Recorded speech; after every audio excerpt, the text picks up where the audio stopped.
y audífonos para la traducción simultánea, ya que el conversatorio de hoy se va a dar en inglés. Así que si alguien requiere traducción al español, los audífonos para la traducción simultánea están afuera. Y bueno, es un honor para mí darles la bienvenida esta tarde a este conversatorio con Vittorio Calabrese, gracias a la Embajada de Italia en Panamá, llamado El arte de construir un museo, de la colección privada al impacto público. Este es uno de los numerosos eventos en colaboración con la Embajada de Italia en Panamá y estamos muy emocionados de darle por primera vez la bienvenida a Vittorio, al país, y escuchar de su propia voz las experiencias y desafíos que ha tenido como italiano radicado en Nueva York, en la creación de museos totalmente desde cero y manejar un sector diferente al contexto donde él estudió y se preparó. La charla va a durar alrededor de 50 minutos y después vamos a tener un espacio de preguntas y respuestas, pero primero quiero leerles la biografía de nuestro invitado para asegurar que no estoy dejando nada por fuera. Vittorio Calabrese es estratega cultural y consultor en gestión de las artes. Nacido en Italia y radicado en Nueva York, Estados Unidos. Cuenta con más de 15 años de experiencia trabajando con museos, organizaciones sin fines de lucro, fundaciones, artistas, marcas patrimoniales, casas de subastas y galerías. Entre 2015 y 2024 fue director ejecutivo inaugural de Magazzino Italian Art, donde lideró el desarrollo, la programación y la expansión de la institución. Actualmente asesora a museos, fundadores, filántropos y líderes culturales en estrategias internacionales, alianzas culturales y procesos de crecimiento en Europa y Estados Unidos. También se desempeña como Senior Associate en AEA Consulting. Bienvenido, Vittorio. Muchas gracias.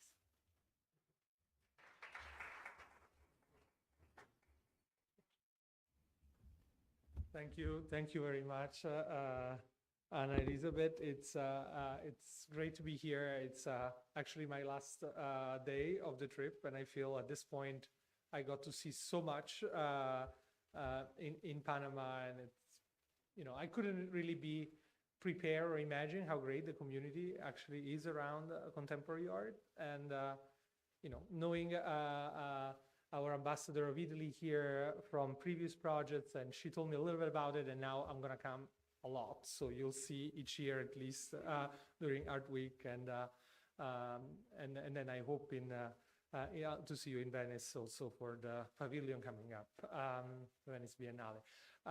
My name is Vittorio Calabrese. I want to also thank the Embassy of Italy, Ambassador Giuditta Giorgio, for inviting me and having me here. I'm gonna, first of all, I wanted to ask you, you can hear me okay, correct? Yes, perfect. I'm going to tell you a little bit about founding a new museum.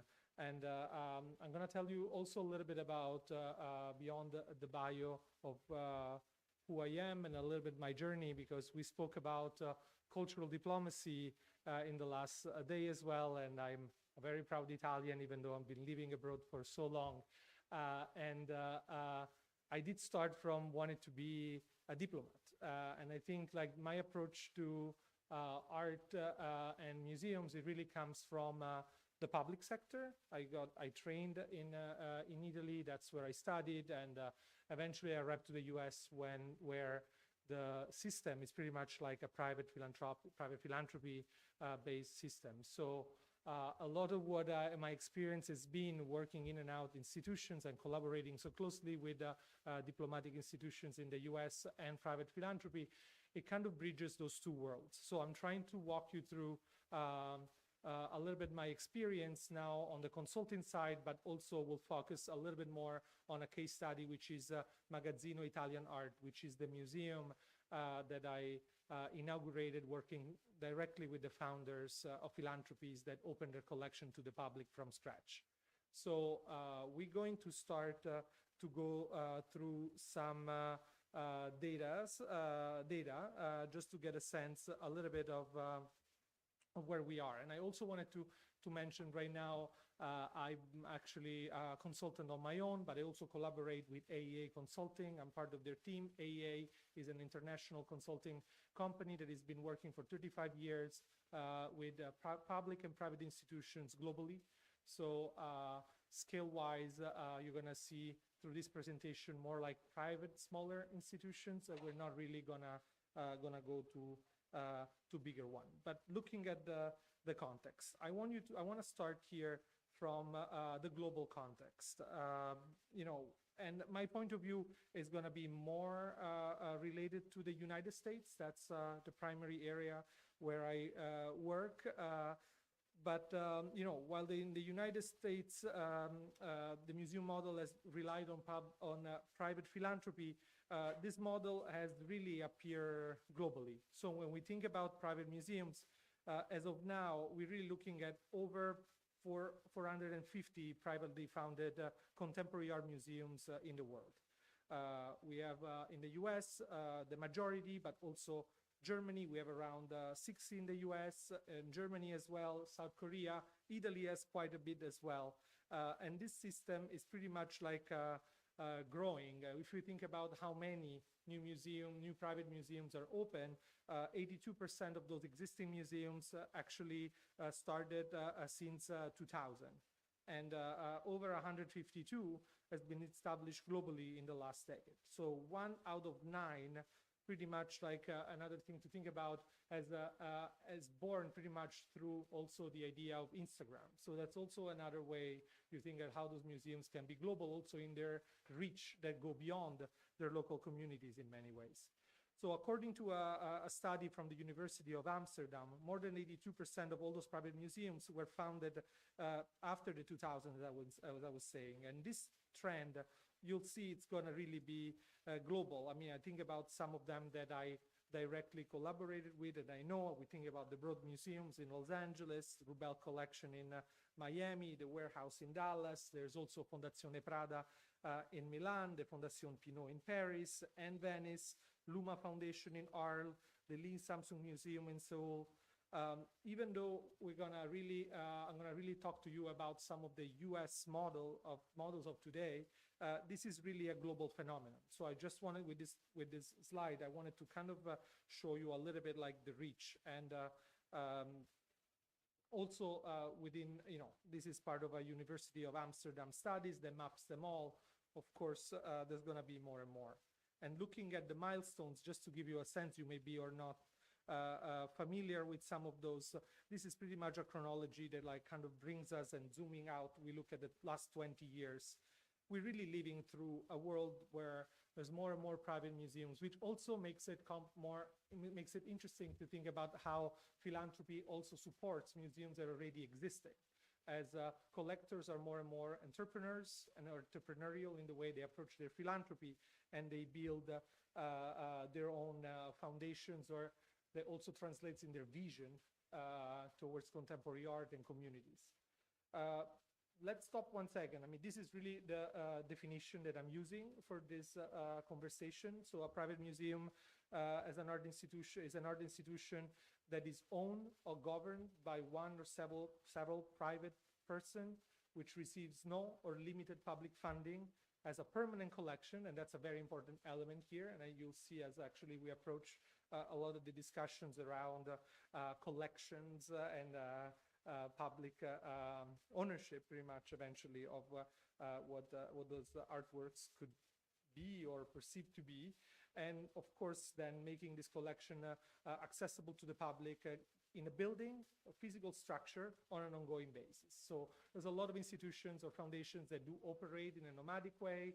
They also may partner with other institutions. I'm really looking at here, I don't want to say the real estate, but in a way, the building makes a difference in the framework for this distinction.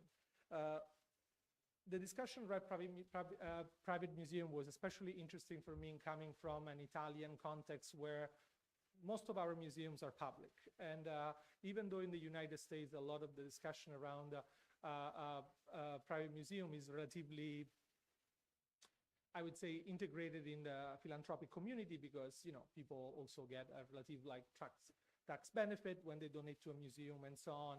But the public has been really perceiving the freedom that those collectors have to open their own foundations with criticism more and more. I remember, and this is actually an old article that I like to show because that was actually around the time I moved to New York, how actually the public opinion may perceive some foundations. They maybe are just open on the weekend, they throw lavish parties, and of course, what is actually a museum, what isn't actually private foundations if it's not really fulfilling any actually public or defining an actual community and public. Same thing when actually we do go on the tax status. IRS in the US pretty much like is pretty thorough about making sure that those foundations do check a lot of boxes, especially in terms of accessibilities, but also which are the motivations, why founders actually start those museums. And looking at data, I mean, there's of course a number of qualitative interviews and data that we can get only going through pretty much some of the research projects that engage with this community of founders. And when we look at them, we have that the legacy is the first 84%. There's a curatorial control, which I find very interesting, having so many curators around you, how many times you came across someone actually wanted to donate a collection or an artwork, but of course, or supporting a show, but having a lot to say about how you want to exhibit it, and of course, like the curatorial. So, there's a lot of egos in this context, as we're pretty much all insiders here, or like pretty much part of the same art world community. Public engagement is very important. One thing that is very important to highlight here, when we look at actually those museums, only 13% have an actual independent governance. So the founder is really central here. And we're really talking about like pretty much building around a vision and also through support of collectors most of the time that they decide to open this. This is just something like to show you a little bit like some data to just get a sense of the investments. 63% of all cultural products in 2024 were museums. We're looking at like the new survey that is coming up any moment now. We're also going to be around there. The capital budget was around 33.4. This is actually new museums that open. Next year is going to be a little bit bigger, but the size of museums will be smaller because of also the cost of construction materials, but also everything became so much more expensive considering pretty much all the constructions around this. But overall, when we look at what those investments really mean in terms of cultural infrastructure, we're really looking at regional development. Those are actually most of the time also requalifications of areas that they need to be somehow cleaned up. And of course, having a museum in those contexts should help at least to bring communities around. And also tools of placemaking. I mean, politics is important in this context. And also like how can we frame pretty much like a public benefit in a context where we're really dealing with private funding here. So just to recap a little bit on what we discussed, a founder-led museum is no longer an outlier. I mean, especially in a moment where public funding in a lot of countries, like, I think about also my mother country, like Italy in a way, you do see that, there's more and more museums, also public museums, they're actually looking for funding more and more. Having founder-led museums is no longer an outlier.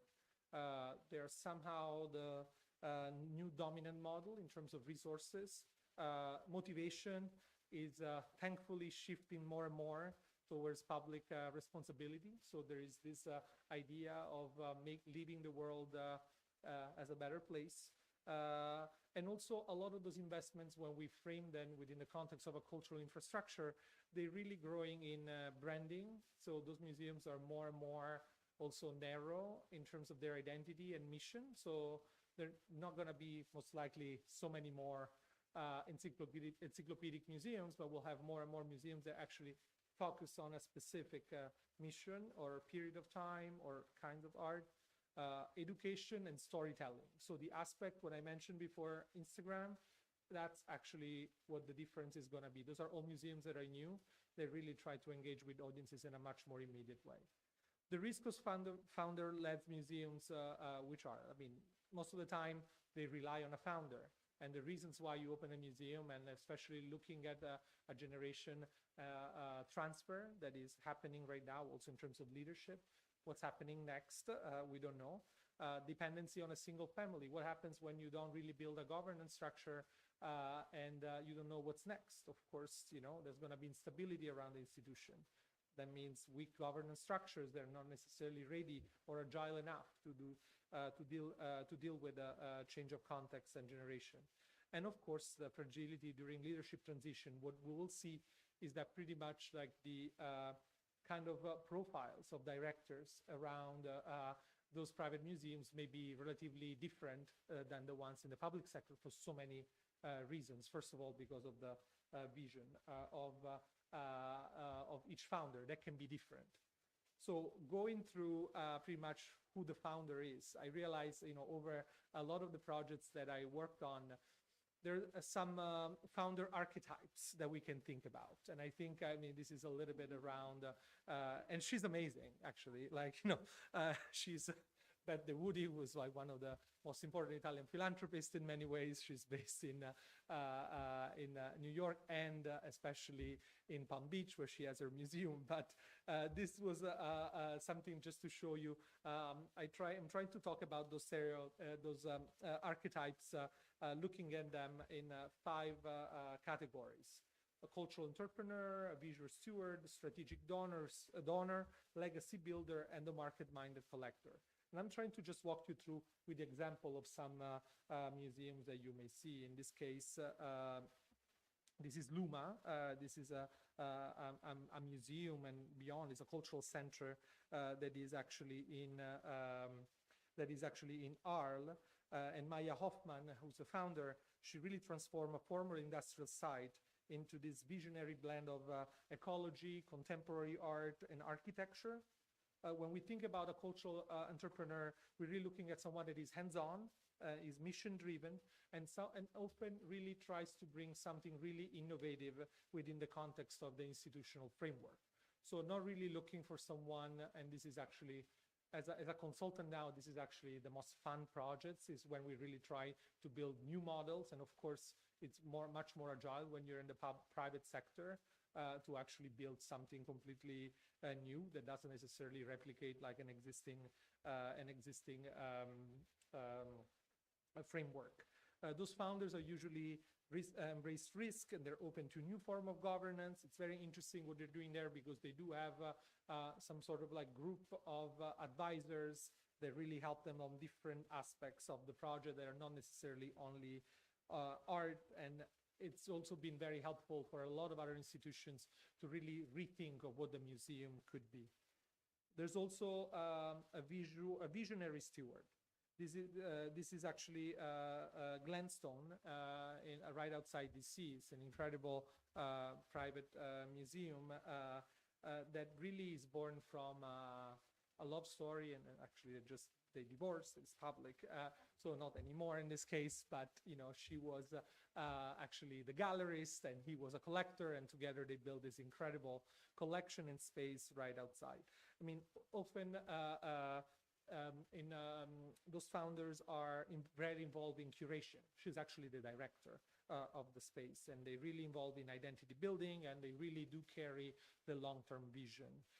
They may prefer with working with very tight and trusted team, and their institutions tend to revolve around one vision and one aesthetic. If you go to Glenstone, it feels like you're really transported in another reality, like in the way they talk about the space, the way it's curated. It's very peculiar. It really revolves, it's very tight around one vision that is actually often very clear to also, you know, it becomes really part of the brand, in a way, experience that you have there. Strategic donor. Here we're thinking about projects that are really related to also like urban development. This is actually the Broad. This is actually, usually those are projects in downtown LA. It's an incredible, like, you know, private museum that also is part of the regeneration of downtown LA. Sometimes those projects are really tied to tax optimizations, estate planning. There's usually like very strong succession structure. In this case, the founder is actually very forward-looking, is a little bit more about the higher picture, which also involves city, politics, government, and they usually delegate the vision. They're not really involved in curatorial, and in those cases, the governance becomes especially critical because there's a really balance, and we'll see this a little bit later, in between control and freedom, and also within a context of community and politics that really ties like the museum to the territory where it's in. And then we're getting to the market-minded collector. This is Prada Foundation. As an Italian, I cannot not tell you to go. It's an incredible space, but it's also one of those spaces that really represent, like, you know, one vision that is super tied actually to the brand of the company that is behind.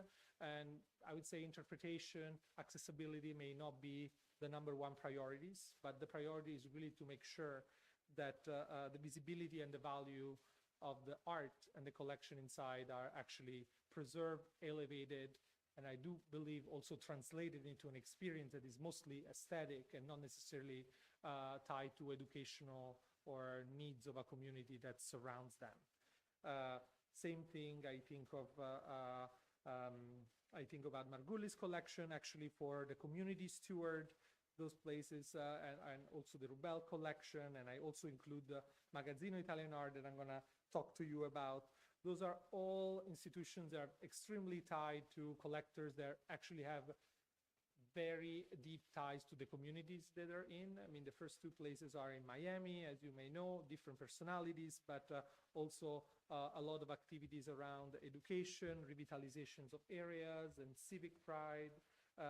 Magazzino, it's something I will talk to you about. That's my direct experience working with the founders, actually building a place that is dedicated to Italian art only, and what that means to do something dedicated to Italian art. At that time, 2017, I've been there for almost 10 years, from the foundation to the expansion. But what I wanted to say is that there's really not one formula in reality when we think about those founders. Usually it's kind of a mix of all those areas. And I think what's very important when we approach projects of this kind is to really ask the right question to kind of understand right away which is actually the real driver behind those founders. Because so let's say who's really driving the vision, which are, you know, how open are you to delegate? You know, that was also a big question. Or what's really the idea of growth, and which are the real risks when we're really going this road? So working with founders, I do approach it in this kind of phased approach. And the way I see it, and then I'm gonna just jump into the case study of Magazzino, is really this, I do think it's also a process of detachment that can be very emotional in many ways, because every museum, I mean, I think about more the Anglo-Saxon like kind of approach, I think about the US, I mean, really starts from a private collection, but also in Italy, I do see it in that way. So there's usually a collecting practice that can be either still existing, or it could be over. Those artworks can be pretty much like from their home, or pretty much in a storage. And the idea is that eventually you want to share, either because you don't have space anymore, or you think about, like, you know, what do I really do with this art if I'm only seeing it with my friends?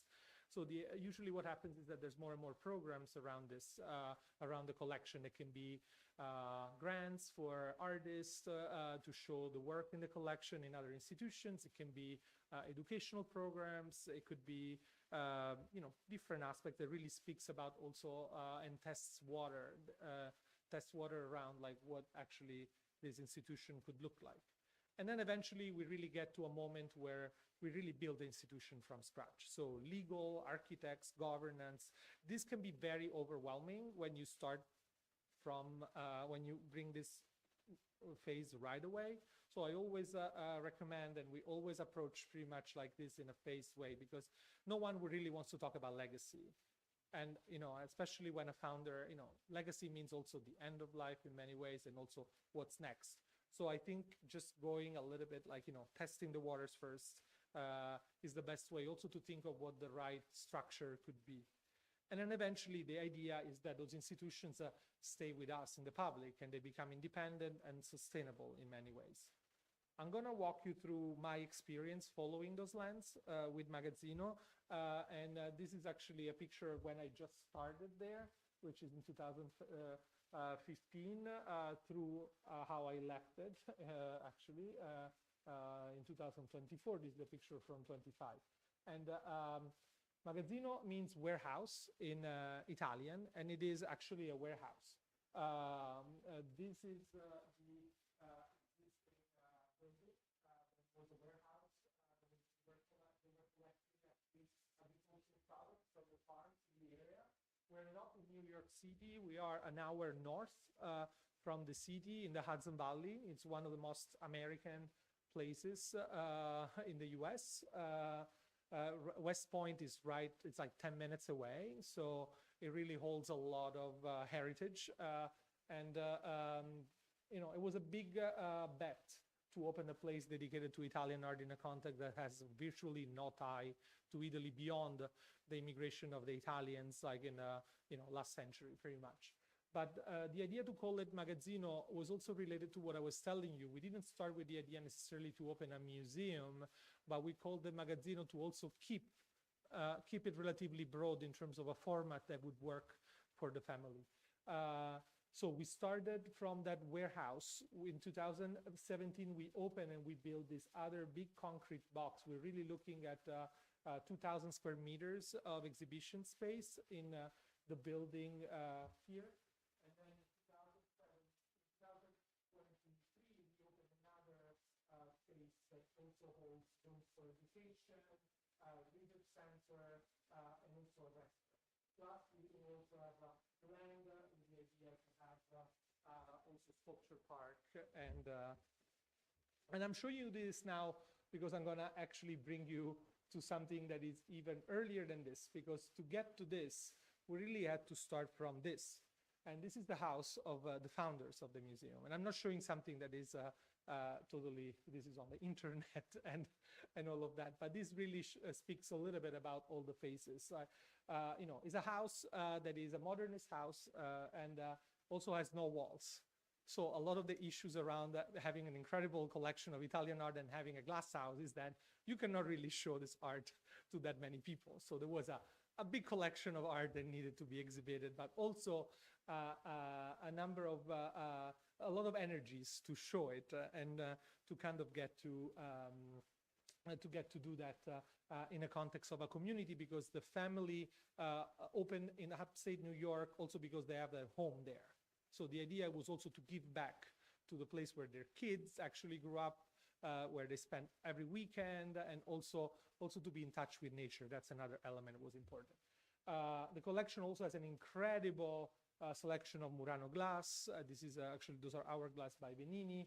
So that's those two elements. And I think it's very important always to think where we start. We start from a collection, and behind the collection, there are the founders. This is Giorgio Spano and Nancy Olnick. Giorgio Spano, those are the two collectors, founders of the museum, Italian and New Yorker. Very important also in the way you actually then build the governance around. One interesting thing about them is that when I was telling you about starting from a collection and getting through a semi-public project, since 2004, they started commissioning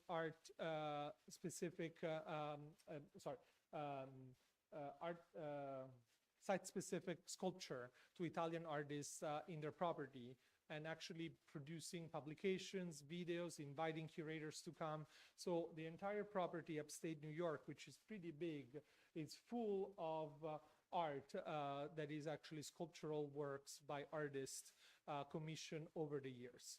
So right before Magazzino, a lot of what we were doing was pretty much like inviting artists. This is by Francesco Arena, is an artist based in Puglia, Italy, and those are those beautiful totems. This is a family portrait where the height of each totem is the eye level of each member of the family, and the width is the distance between their eyes. And each member decided pretty much to orient it for different reasons there. So the project was semi-public in a way. It was totally private in reality. You couldn't really go. But slowly we started actually inviting local schools to come, publishing, and so on, to the point that the question rise. So what do? We have so much and we want to really contribute more. And that's when we started building the museum. And this is really early on, just to give you a sense. We renovated fully the lab. We built a new one. Winter, here in Panama sounds very exotic now with the snow, brutal snow this year also. But also to give you a sense, we're not in the city center, we are outside. And an important element of this project was also, this was literally disused and it was polluted and there was wetlands behind. So it was a lot of work to actually clean up everything and also give it eventually to the community. So this is just to give you a sense. This is what it was. This is what it is now. Just to walk you through some of the picture of the place. One important element: the family was extremely involved in building the place. They're all coming from real estate development, so design and built, and also the curation was very, very critical in a way, like, that they were really working hand by hand with me and the team to make sure that we would realize pretty much like the vision that they had in mind at that point. But that was really not enough. And I do think this was like the inception moment. This is when we opened.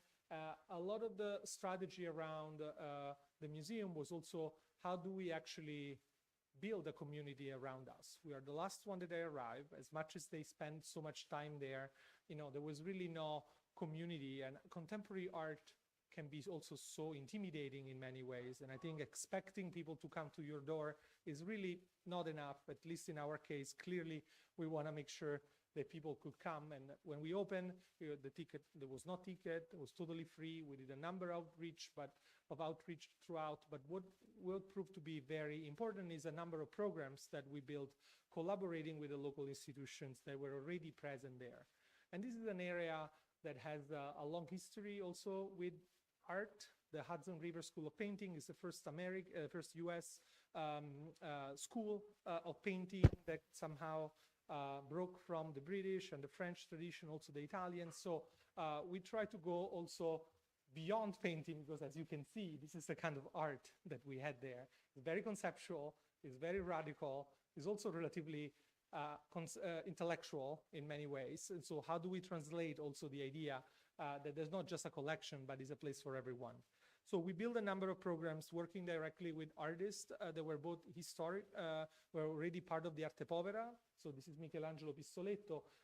So where we decided to do each year a huge performance in the town and not necessarily in the museum. So this is a project that is called Sfera di Giornali, which is a walking sculpture, is a newspaper sphere that the artist Pistoletto started making in 1967 in Turin. It was all about this idea of news, protesting, and pretty much like, sharing pretty much like this moment of joy throughout. So the idea was really to go to them and eventually like really start engaging in many ways. This was Marinella Senatore, who's a contemporary artist that is based in Rome. She does projects all over the world. And in this case, we really try to tap into the communities of creatives in the area. So we had marching bands, we had like, feminist groups, we had like native community, we had like pretty much like an entire procession in the street of the town, and then eventually we hosted at the museum a big party for the community. But the idea was for us to go and get to know everyone and not just to expect them just simply to come. Also collaborating with local institutions in the area. We also opened a research center. You'll see it in a little bit.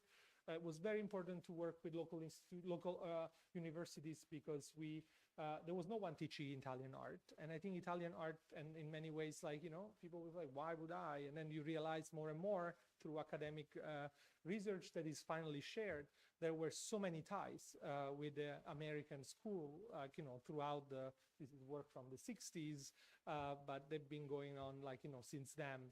So we did a number of exhibitions with, this is the Samuel Dorsey Museum, which is in New Paltz, which is the closest university to the museum, where we, for the first time, they had a curriculum that also included the Italian art in the program. But we also help local American artists to do projects in Italy. So this is a project that was done in 2017. So we try also to go around that. I mean, Magazzino is not just for Italian artists, it's actually in the US. And I think a community is not just a community of Italians, but Italy represents so much an inspiration and a legacy to so many artists worldwide in so many ways, also in the way you study art history in many ways.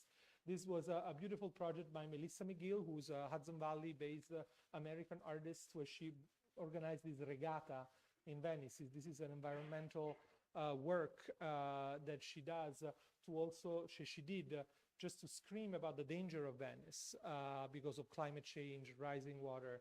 And each sail is actually painted by a different kind of red that is also the kind of reds that you can find in Venice. So it's very tied also to the community of sailors that are in Venice, also because what you see, those are all specific sails. They're all part of a group. They're like truly Venetian that is called Associazione Vela al Terzo.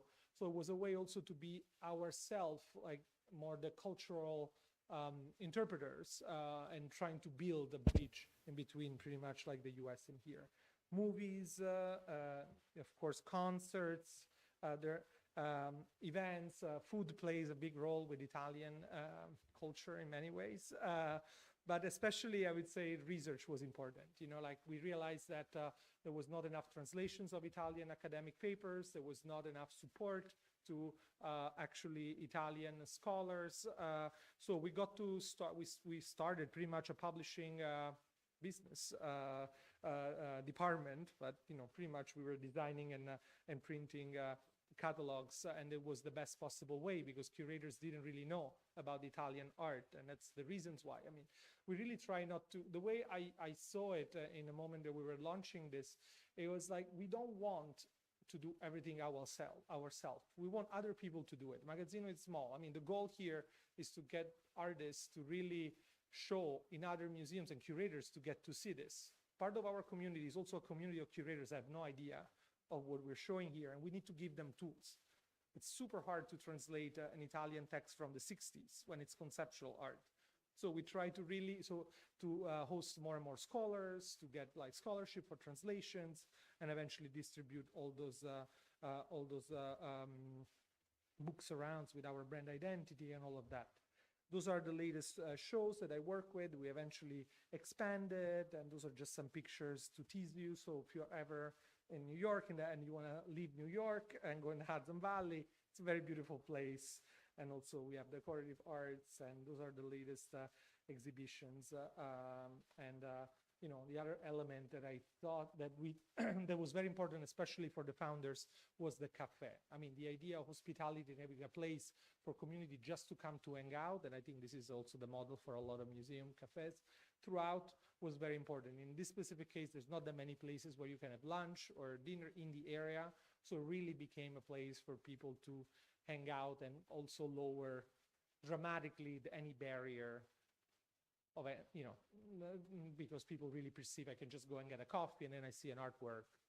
Yes, not just like go there to see a marble like hanging from a ceiling and wonder what it was. But, of course we had our interpretation there to handle that.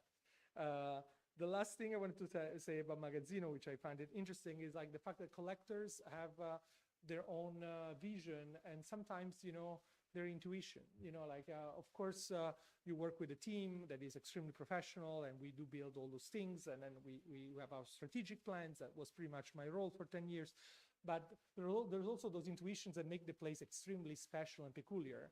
And for Magazzino was this. We have a community of 16 Sardinian donkeys living on the property, which also was this marketing, genius, I would say, approach there, because it really turned the place into also something that, it's fun, and then people come, people bring their kids, and of course they get to learn a little bit more. So in this specific case with Magazzino, the way I wanted to frame, and I don't know if I want to leave this on, but I think it's interesting because this was also part of a conversation, and we were not sure or not this was a good idea, and the founder really wanted it, like, because it really reminded him of his hometown in Sardinia, and growing up in a context that really felt familiar, but also the idea of the donkey. And this is a Sardinian donkey that used to be endangered and eventually came to the US. It's an incredible story. Also, now they're not endangered anymore in Sardinia, but they're very happy actually to be in this context in Magazzino. The real challenge there is to translate a vision into something that is true to who the founder is, but also that can build the foundations of what's gonna become. And the timing was very, I don't want to say tricky, it was actually important, because you don't want to speed up processes, especially because some of those processes are processes of detachment. I'm thinking about the day that we had got all the collection in, was really a moment where we're like literally taking works from rooms and houses, or it was not just like in a warehouse. And each story, when you walk through those spaces, is a story of a love story in this specific case. I mean, each piece reminds of a place, and people don't, the visitors don't really necessarily need to do it, but you have to respect that.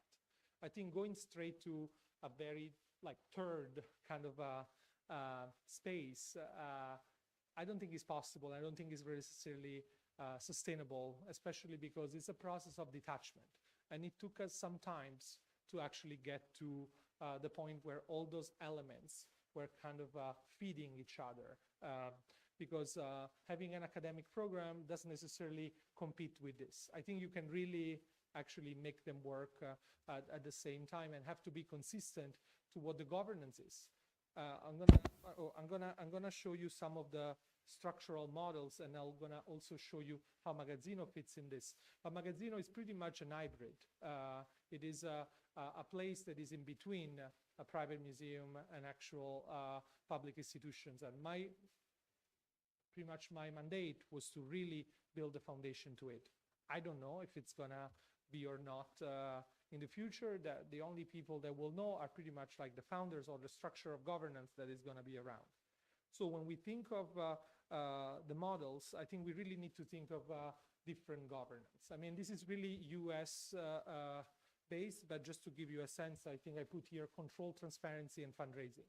And I think when we're looking at this, we really need to think where we are and remember the phases that I was telling you about.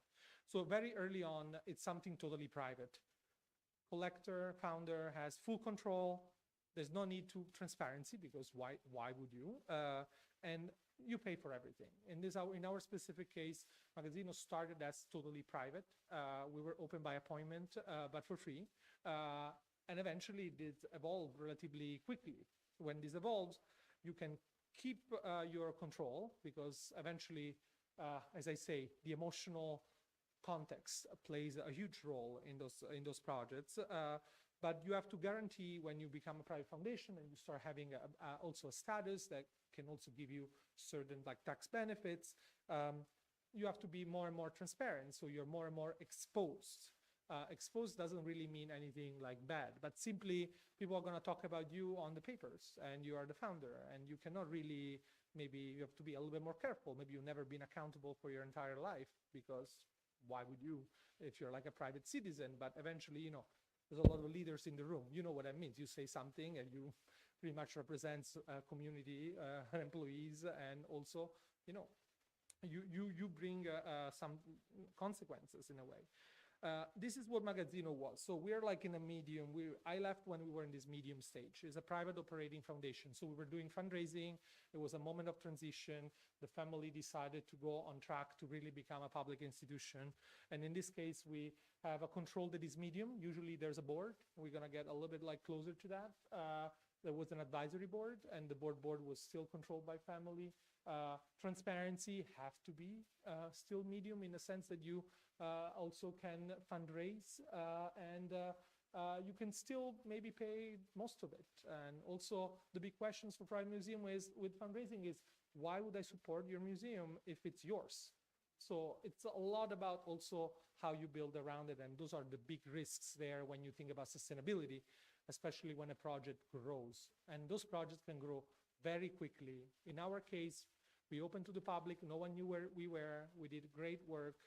It was a lot of press, a lot of interest, and a lot of accountability in that sense. Not just from PREP, but just for the community in itself. The expectation grew very quickly. The last goal would be public charity. And I don't think this is an evolution necessarily has to happen. Of course, when you become a public charity, you have to diversify the fundraising. You cannot have someone that pretty much pays for a certain amount. I'm thinking about like half of it. So you have to have different sources of income, and you have to be totally transparent. So there's a lot of work around, pretty much like sharing all the financial information. There's nothing shady about this. It's just simply that you operate under a different system, governance, and also boards have to be totally diversified and all of that. So the institutional risks for founders, which are mission drift. So sometimes when you're working with a founder, may change idea a lot of times. And how do you keep them on track? I mean, that's the big challenge when we do strategic plans for private museums, because no one wants to feel accountable. So when you do a strategic plans for 5 years, which maybe is obsolete in the idea of a world that changes so much, but you don't want to feel accountable. You want to change. And when you keep changing and when it becomes unclear, people don't really see what you're doing anymore. And that's a problem in terms of your reputation. Your founder dependence. I think when you're not really structuring the governance and the different, the fundraising, you actually lose the long-term sustainability, in the sense that if I have a patron that is behind all of this and I don't have the time and the opportunity to bring more people in, maybe something happened, maybe not, or simply, you just rely too much on them. It's a little bit of risk management in this case. And those private museums closed. This is the Marciano Foundation. It closed and now is in a new form. But the idea is really also that sometimes the credibility becomes the big conversation. And this is the conflict of interest. I mean, a lot of those collectors are, let's put it this way, everything that you do in the art world, as you know, and we touched this on Friday, you're part of a biennale, and of course, this is a big mark in your career, and of course, we cannot really look at the art world just institutionally. We need to think about the market as well. So what's the effect of having a private art foundation that is very present into the market? So what I'm thinking is, what I'm trying to say is, what's the conflict of interest when you're really trying to do public good and then you're actually increasing the value of the art of your foundation?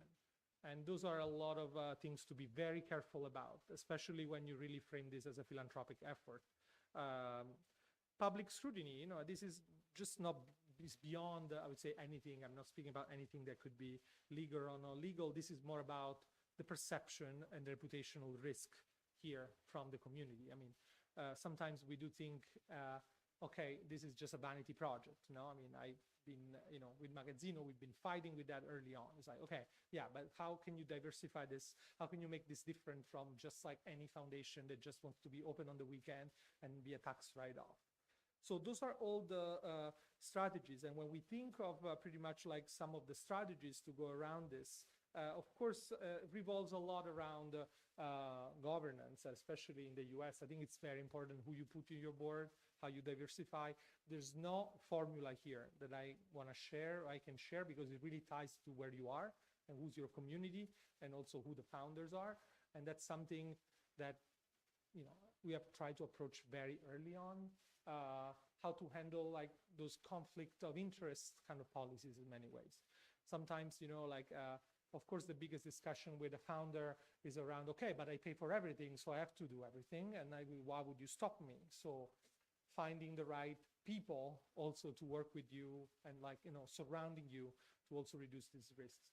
And identify some KPIs. I mean, what I do, and a lot in those cases since I left, is been working a lot on strategic planning. So really making sure that we do have a clear goals, or try to force, I say force because that's eventually how it is, because for the founder, it's very hard to actually define some real effects of impact or measurements around the around the impact of your organization.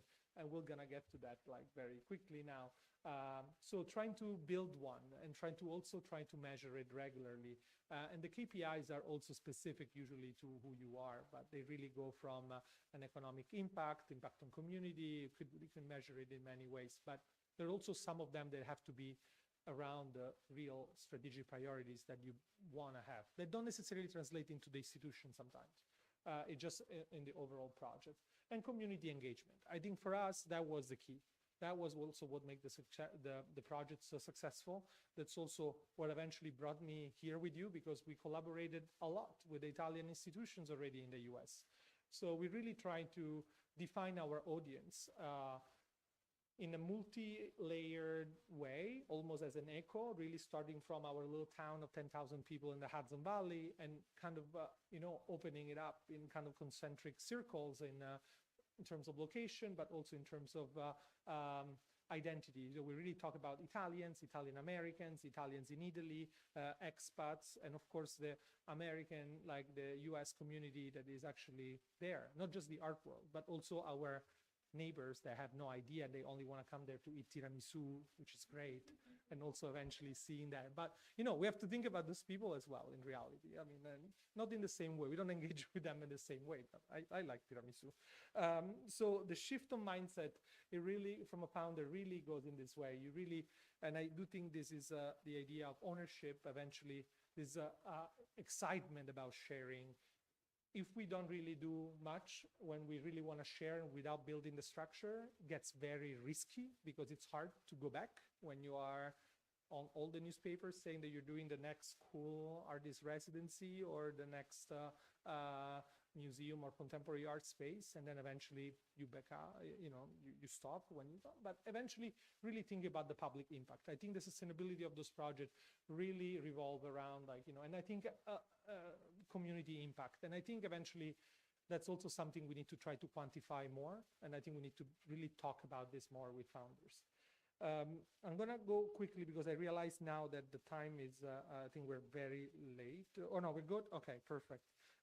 It just speaking a little bit about the impact I was telling you. And I think there's a cultural impact, but we're talking about contemporary art, also an art market impact here. I mean, and I try to really think about those aspects. This is in the lenses of what we did in Magazzino was very important. We were talking about like Italian art in a foreign country. So a lot of those institutional exhibitions that we were doing and scholarship really helped not just the visitors, but also the community of curators around us. So it was very important for us systemically trying to also think about an impact that was beyond visitorship, but also in terms of how many curators were gonna actually try to write more about a new artist that they didn't know, also engage in also cultural exchange with our institutions in Italy throughout. Scholarship, academic was actually extremely important for us. We started also digitizing books. I told you a little bit about the translation. Provenance. So that's a little bit like less immediate.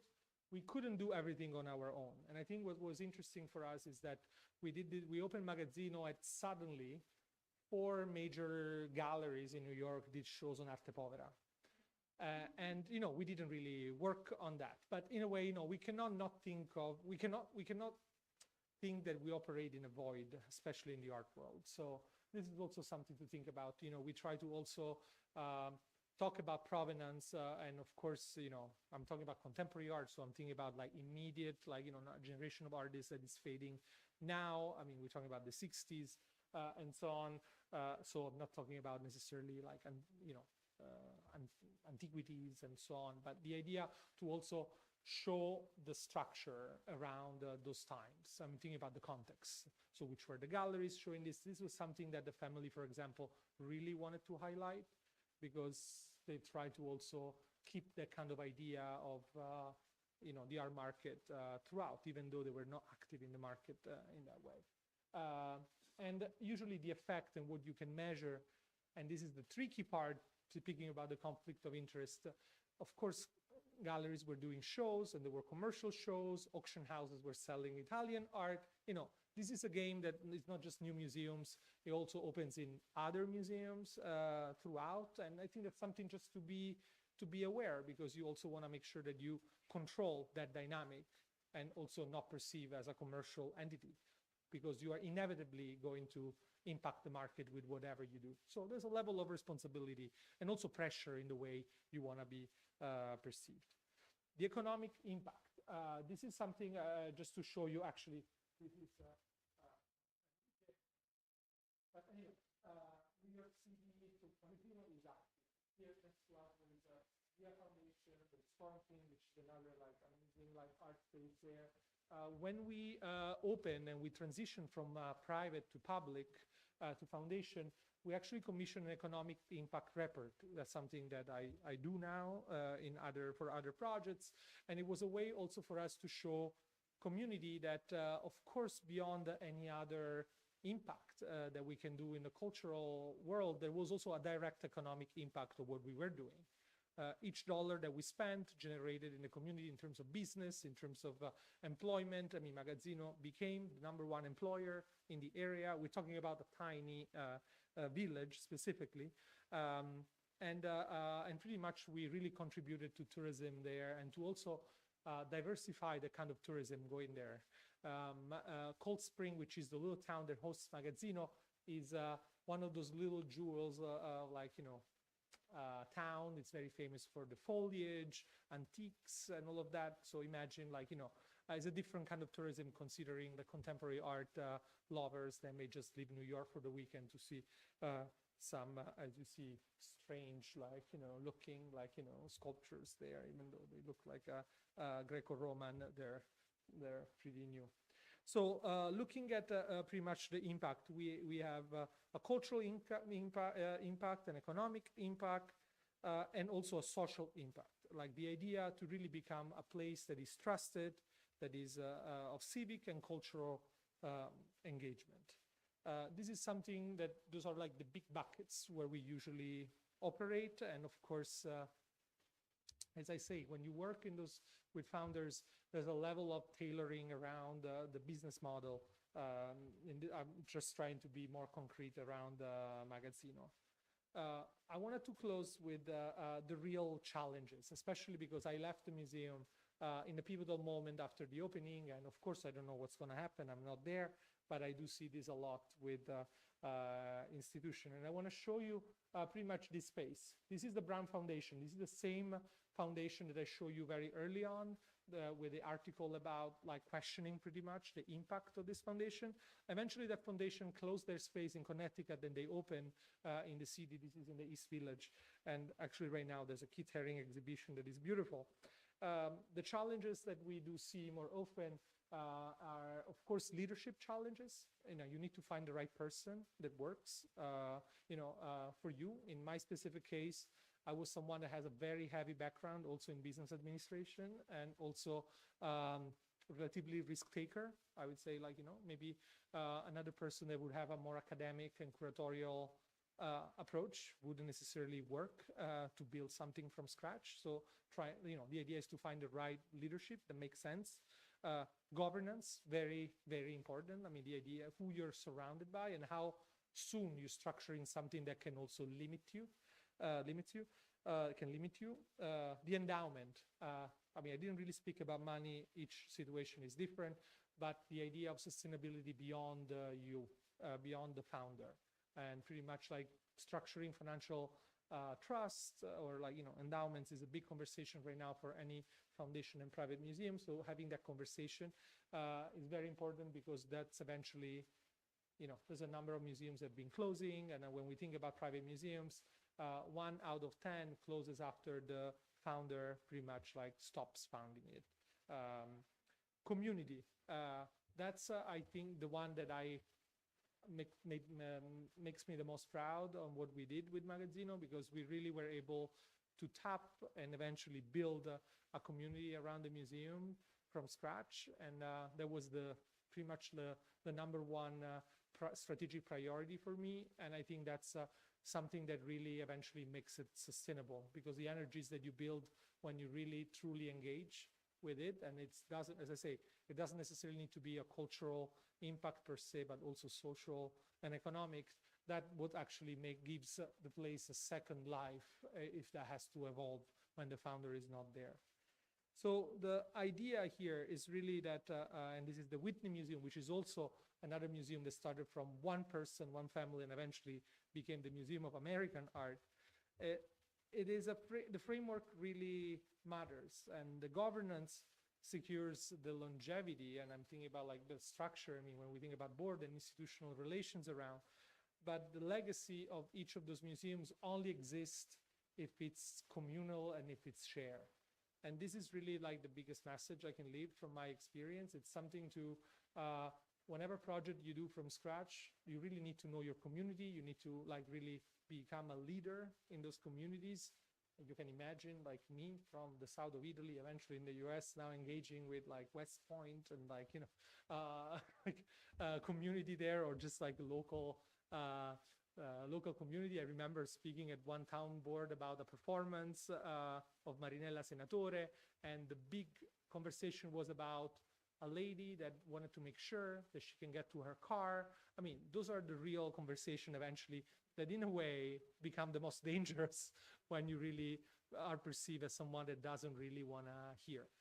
And this is just a little anecdote, but what I'm saying is that I think the real sustainability is really on the community, and working with the founders is a process that evolves and not one size fits all, and especially in a context where community is becoming more and more engaged with those projects, and there's more and more scrutiny around the actual public impact. So this is really what I had for you, and I wanted to thank you, and I know I rushed through at the end, but I'm here for some questions. Thank you very much.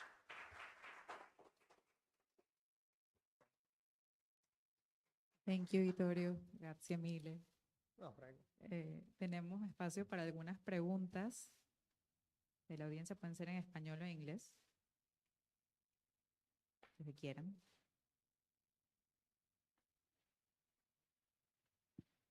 Va.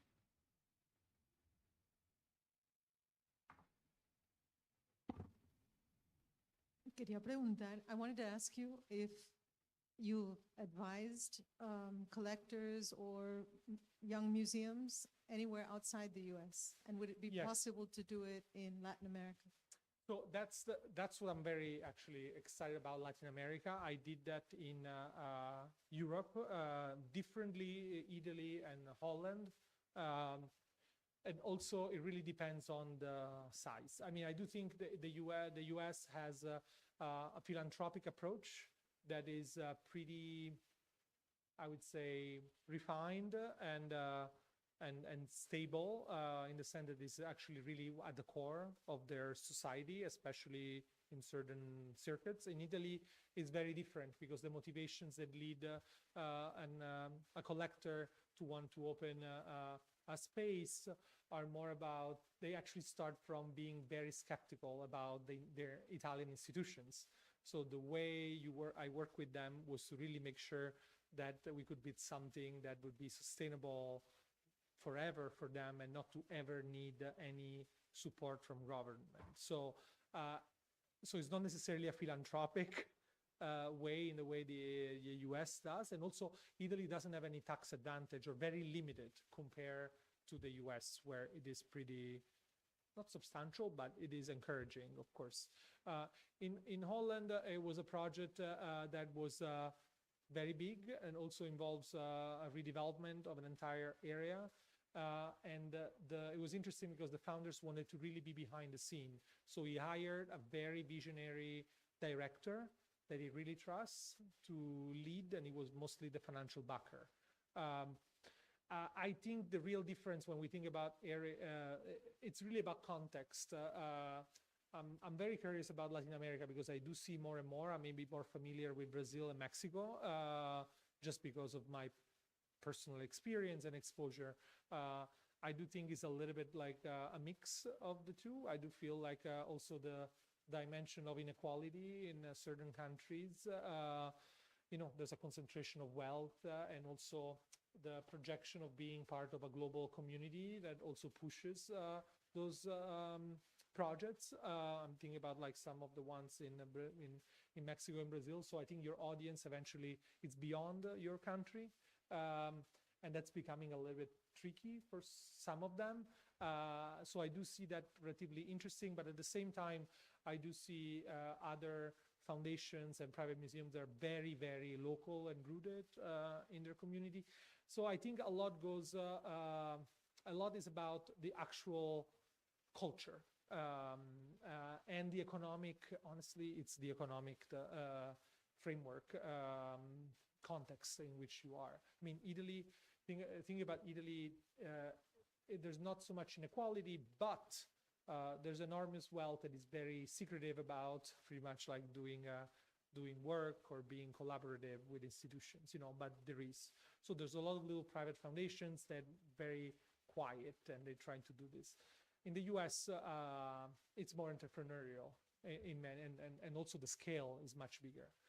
I'm very curious about Latin America more, and I hope this is also a way for me to know more, actually, because I do think from what I see, especially also here now seeing in Panama and coming more often, there's a lot of pride and a lot of sophistication in collecting and an art scene that is really getting on the maps of everyone. So I think the real challenge is how to keep growing and tie it to a territory, also in contexts where institutions cannot do that much in terms of support, you know.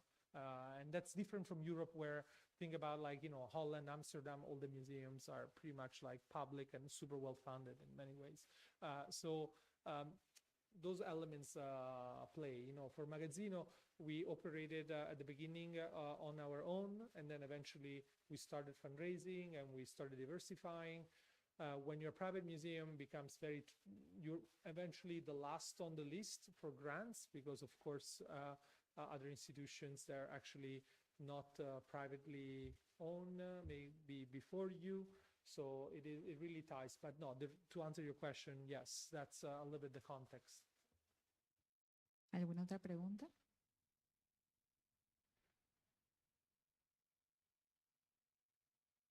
¿No más preguntas? Bueno, no more questions. Amazing. Thank you so much. And if you ever want to be in touch, I put my contacts there. I mean, I hope to see you next year or soon in Panama. Absolutely. Thank you. Bye-bye. Gracias.